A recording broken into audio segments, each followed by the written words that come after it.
Les animaux gourmands. Tandis qu'il passe à toute vitesse en traîneau au-dessus de la forêt, le Père Noël laisse tomber une boîte multicolore. Elle rebondit sur un buisson et atterrit dans la clairière où vit la biche Bella. Bella observe ce curieux cadeau. Sur l'étiquette est écrit « Axel ». C'est l'instituteur du village, se dit-elle. Il faut le lui apporter. Mais Bella aimerait bien savoir ce qu'il y a dans ce paquet. Elle l'ouvre discrètement. Des chocolats. La gourmande en grignote quelques-uns. Ça ne se verra pas, se dit-elle. En chemin, la jeune biche rencontre Abou le hibou. Mon bon Abou, pourrais-tu apporter ce paquet à Axel, l'instituteur? Je n'ose pas sortir de la forêt.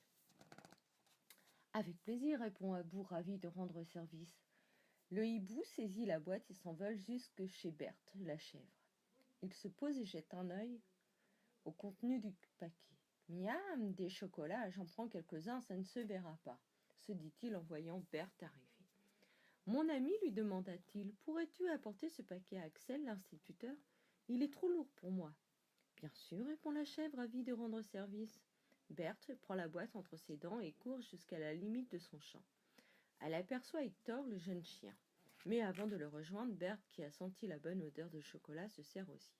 Ça ne se verra pas. Mon cher Hector, demanda-t-elle, peux-tu déposer ce paquet chez Axel?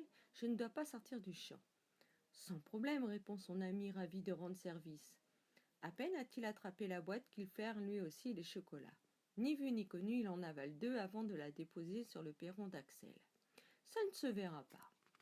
Quand Axel découvre sur le pas de sa porte une boîte de chocolat vide, il est bien surpris. Il ne reste qu'une bonne odeur à l'intérieur. Ouf, se dit-il, j'ai déjà mangé tant de chocolat que mon ventre va exploser.